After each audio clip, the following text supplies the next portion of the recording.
Bonjour ou bonsoir. Une vie sans prière est une vie sans vie. Voilà notre message. Une vie sans prière est une vie sans vie. Bien-aimés dans le Seigneur, toute spiritualité marche avec la prière. Aujourd'hui, nous allons vous parler de la prière. Dans Matthieu chapitre 6, verset 9, Jésus-Christ a montré à ses disciples comment prier. Pourquoi Jésus avait montré à ses disciples comment prier? Parce que la prière est une arme. La prière, n'est-ce pas, va le permettre de bien, n'est-ce pas, combattre dans le monde spirituel. Avant d'entrer dans le vif de notre sujet, nous devons vous énumérer quelques considérations préalables. D'abord, pourquoi nous vous communiquons ces messages? Nous vous communiquons ces messages parce que nous avons remarqué qu'il y a beaucoup de chrétiens qui prient mal. Il y a beaucoup de gens qui ne savent pas prier. Raison pour laquelle l'Esprit de Dieu nous a poussé de vous communiquer ou de vous faire passer ce message. Donc, l'objectif, c'est de vous montrer comment nous devons prier. La première chose que nous devons savoir, c'est que le manque de vie de prière nous rend tributaires, nous rend dépendants de nous-mêmes. Quand quelqu'un n'a pas de vie de prière, quand quelqu'un n'aime pas la prière, il devient, n'est-ce pas, toujours tributaire, dépendant de lui-même. Pourquoi? Parce qu'il n'a pas d'abord la foi en Dieu. Parce que la prière, c'est d'abord une expression de foi. Une expression de foi à l'égard de notre Créateur. Et dans la prière, bien-aimés dans le Seigneur, nous présentons à notre Dieu les impossibles et non les possibles. C'est-à-dire, quand vous priez, vous présentez à Dieu des choses qui sont impossibles et non des choses qui sont possibles. Pourquoi je l'ai dit? Parce que le possible appartient aux hommes et les impossibles appartiennent, n'est-ce pas, à Dieu. C'est-à-dire, quand vous priez, vous devez avoir cette conception que je dois présenter à Dieu quelque chose que les hommes ne peuvent jamais faire. Des choses que les hommes, aucun homme sur la terre ne peut faire. Je présente à Dieu un besoin qu'aucune personne sur la terre, n'est-ce pas, ne peut faire. Votre attitude dans la prière, bien-aimé dans le Seigneur, détermine votre altitude dans la prière. C'est-à-dire, votre façon de prier détermine votre niveau de prière. Vous allez voir quelqu'un qui prie avec beaucoup de faiblesse, avec beaucoup de dissipation, avec beaucoup de distractions. Et cela détermine également, n'est-ce pas, son altitude, son niveau, sa dimension de prière. Il y a un auteur, un homme de Dieu très puissant, un homme de Dieu très connu, qui s'appelle William MacDonald. Il a dit ceci: une prière qui ne coûte rien ne vaut rien. Bien-aimé dans le Seigneur, la valeur de la prière, n'est-ce pas, réside également dans son prix. C'est-à-dire, quand votre prière ne coûte rien, quand votre prière ne vaut rien, bien-aimé, vous devez savoir que cette prière n'aura pas de résultat. N'aura pas de résultat. Donc cet homme de Dieu avait raison de dire qu'une prière qui ne coûte rien ne vaut rien. C'est-à-dire, on doit trouver dans la prière, n'est-ce pas, un certain type de sacrifice. On doit trouver dans la prière un certain type d'abnégation. C'est-à-dire, vous êtes par exemple laissé votre travail pour venir, n'est-ce pas, prier. Vous avez quitté votre lit pour venir prier. Vous avez quitté, n'est-ce pas, votre cuisine pour venir prier. Donc dans la prière, on doit remarquer un certain type de sacrifice, un certain type, n'est-ce pas, d'abnégation. Et bien aimé, il y a quelque chose que les gens ne savent pas au sujet de la prière. La prière est une arme. Et à chaque élévation, il faut une élévation des prières. Quand Dieu vous a élevé ou quand Dieu vous élève, vous aussi vous devez élever, n'est-ce pas, votre dimension, votre niveau de prière. Pourquoi je l'ai dit? Parce que l'élévation en elle-même est une déclaration de guerre. Quand vous vous êtes élevé, vous devez savoir que cette élévation est une déclaration de guerre. Et vous ne devez pas, n'est-ce pas, vous ne devez pas être fatigué de prier. Vous devez toujours continuer, n'est-ce pas, de prier, même quand vous avez reçu les résultats. Le résultat, n'est-ce pas, de vos prières. La prière continue toujours, même quand nous avons reçu ce dont nous avons besoin. La Bible dit dans le livre, dans l'épître de Paul aux Thessaloniciens, chapitre 5, verset 17, je vais dire 1 Thessaloniciens, chapitre 5, verset 17, priez sans cesse. Priez sans cesse. Cette expression, nous devons, n'est-ce pas, la prendre dans le sens littéral comme dans le sens spirituel. À chaque élévation, il faut une élévation de prière, car l'élévation en elle-même est une déclaration de guerre. Ne pensez pas que quand vous vous êtes élevé, la vie de prière doit cesser. Non, vous devez plutôt augmenter votre vie de prière. Vous devez plutôt, n'est-ce pas, aller encore plus loin. Pourquoi? Parce que votre élévation, c'est déjà une déclaration de guerre. Une autre chose que vous devez savoir, bien-aimés, dans la dispensation de la grâce, on ne demande pas à Dieu de faire descendre le feu sur nos ennemis. Là, c'est une erreur doctrinale. C'est ce que nous remarquons aujourd'hui dans nos églises. C'est-à-dire, vous allez voir, il y a des chrétiens qui prient que Dieu fasse descendre le feu sur leurs ennemis. Non, dans la Bible, aucun verset biblique qui les soutient. Aucun verset biblique, même Jésus-Christ n'a jamais demandé le feu pour consumer ses ennemis. Pourquoi? Parce qu'il a déjà réservé. Il a déjà réservé l'enfer pour le diable et ses suppôts. L'enfer, c'est le sort final.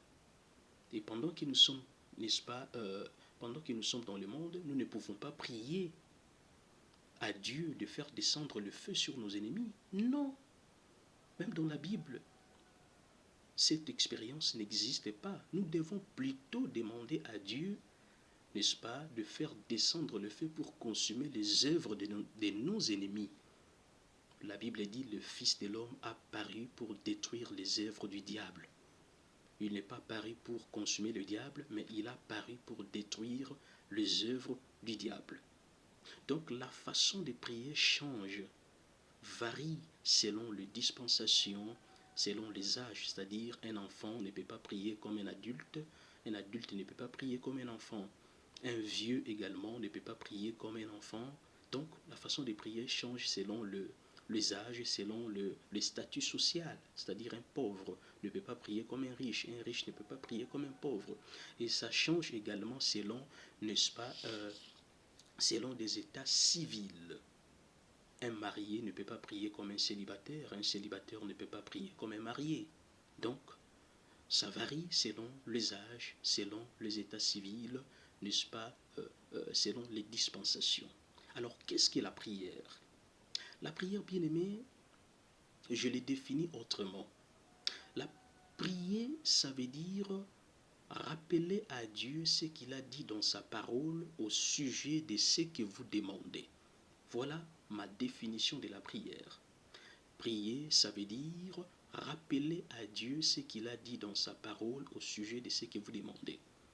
La prière, c'est d'abord un rappel un rappel que nous faisons à Dieu. Et ce rappel doit être ancré dans la parole de Dieu. C'est-à-dire, ce que vous demandez doit être ancré dans la parole de Dieu. La prière est une arme de celui qui n'a pas d'arme. La prière est un coup de poing, bien-aimé, de celui qui n'a pas de bras. Et quand nous devons prier, quand est-ce que nous devons prier? Notre maître par excellence, Jésus-Christ, priait beaucoup plus la nuit. Pourquoi Jésus priait la nuit? Parce que la nuit est le moment favorable, le moment propice de l'action diabolique. Je veux dire, le diable agit la nuit comme le jour, mais la nuit, c'est son moment favorable. La nuit, c'est son moment propice. Donc, nous devons avoir l'habitude de prier beaucoup plus la nuit. Souvenez-vous de la parabole des livrets et du blé. Souvenez-vous de cette femme à l'époque de Salomon, de ces deux femmes prostituées, n'est-ce pas? L'une, voyant que son fils était mort, il a changé, n'est-ce pas? Il a pris, n'est-ce pas, le fils de sa voisine. Donc cet événement s'est passé la nuit. Donc la plupart des mauvaises actions diaboliques se passent la nuit. Raison pour laquelle la nuit est le moment favorable, n'est-ce pas, pour la prière. Et cela ne veut pas dire que vous ne devez pas prier pendant les jours. Si vous avez le temps, vous pouvez aussi prier pendant les jours.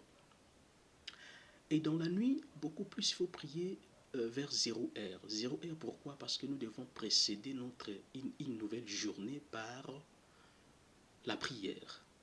Pourquoi je l'ai dit? Parce que quand vous précédez, si les jours vous précèdent, n'est-ce pas, les jours aura la domination sur vous.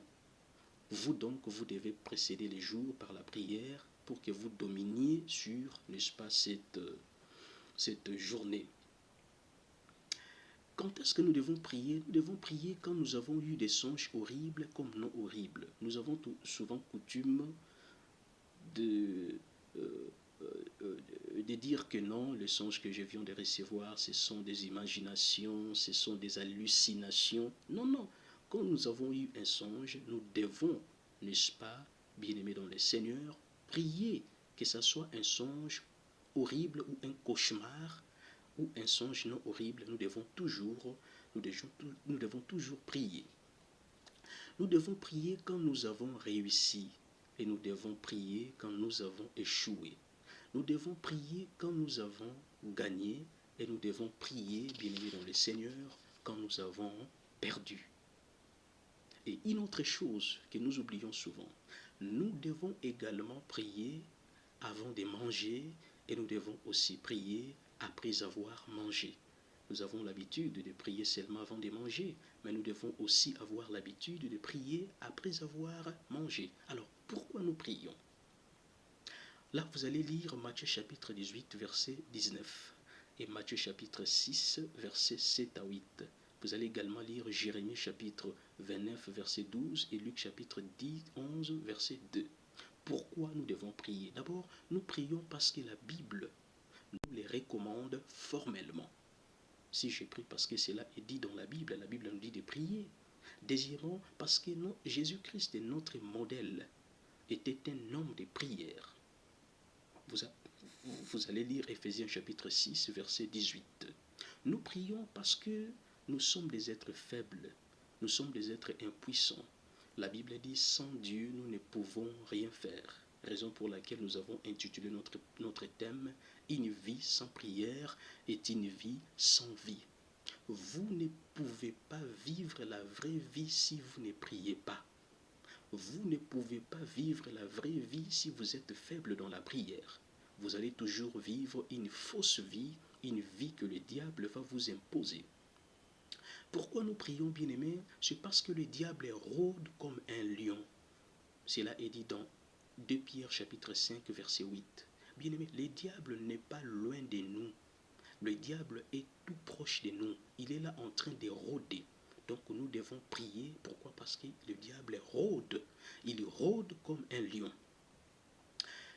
Pourquoi nous devons prier? C'est pour ne pas tomber dans la tentation. Là, c'est bien dit. nous devons prier pour ne pas tomber dans la tentation. Nous ne prions pas pour chasser la tentation, mais nous prions pour ne pas tomber dans la tentation. Cette vérité, beaucoup de gens l'ignorent. C'est-à-dire, quand vous priez là, ce n'est pas pour chasser la tentation. On ne peut pas chasser la tentation, c'est impossible. La tentation n'a pas de frontières. La tentation est universelle. Quand vous priez, vous ne priez pas pour chasser la tentation, mais pour que vous ayez la force enfin de résister devant les tentations. Nous prions parce que nous avons des fardeaux, nous avons des difficultés. La Bible, Jésus-Christ nous demande de venir à lui avec nos fardeaux. Venez à moi, vous tous qui êtes fatigués et chargés, je vous donnerai du repos. Et finalement, nous prions parce que nous devons préparer notre éternité en étant vivants. Là, ce sont des choses que nous devons, n'est-ce pas, bien noter. Et dans quel lieu il faut prier? Et dans la dispensation de la grâce, bien aimé dans le Seigneur, nous prions partout, dans les temples comme en dehors des temples, parce qu'à l'époque, c'était d'abord des autels, après des autels, nous avons le tabernacle, après le tabernacle, c'est les temples. Alors aujourd'hui, nous devons prier dans les temples ou en dehors du temple. Donc, dans la dispensation de la grâce, on prie partout et on prie en secret. Alors, pour quel sujet prier? Il y a une vérité bien aimée que vous devez savoir au sujet de la prière. Quand vous priez beaucoup plus pour les autres, Dieu priera pour vous. Je reprends cette vérité. Quand vous priez beaucoup plus pour les autres, Dieu priera pour vous.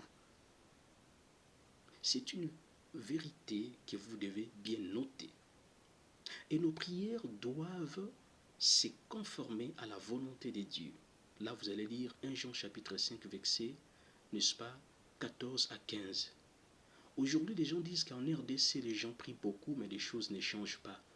Mais il y a la question que vous devez poser, c'est celle de savoir, est-ce que les prières que les gens font sont conformes à la volonté de Dieu? C'est ça la question. Si nos prières ne sont pas conformes à la volonté de Dieu, peu importe, n'est-ce pas, les durées que nous prenons dans la prière, peu importe le temps que nous prenons dans la prière, nos prières seront toujours platoniques. Nos prières seront toujours sans effet.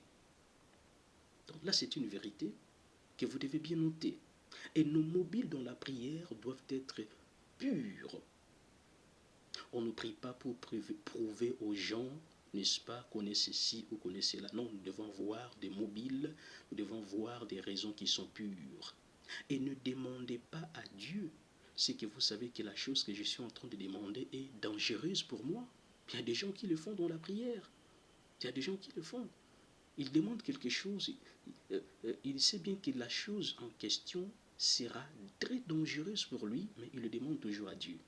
Et ne pensez pas que Dieu, n'est-ce pas, est une tête de linotte. Ne pensez pas que Dieu va vous l'accorder. Non, bien-aimé dans le Seigneur.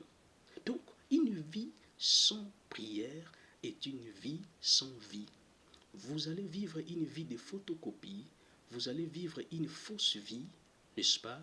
Parce que vous n'aimez pas la prière, parce que vous êtes faible dans la prière. Et quelqu'un a dit, c'est un philosophe qui a dit, si vous vous faites un ver de terre, ne soyez pas étonné quand on va vous écraser. La prière va vous fortifier, la prière va vous donner la force. La prière, n'est-ce pas, bien-aimé dans le Seigneur, va vous faire monter des niveaux. Et pour clore, il y a quelque chose que vous devez savoir, c'est que pour prier, pour arriver, parvenir, n'est-ce pas, au trône de Dieu, il faut, dans la prière, il faut que vous fermiez, n'est-ce pas, vos 5 sens. Donc vous devez cadenancer hermétiquement vos 5 sens. Vous allez voir quelqu'un qui prie, mais ses oreilles sont ailleurs. Quelqu'un qui prie, ses yeux sont ailleurs. Non, quand vous priez, vous devez cadenancer vos 5 sens. Et une prière bien faite a toujours eu des résultats, n'est-ce pas, parfaits. Je reprends, une prière bien faite a toujours eu des résultats parfaits. Et si vous demandez à Dieu ce qui lui plaît, il vous donnera ce qui vous plaira. Que Dieu vous bénisse.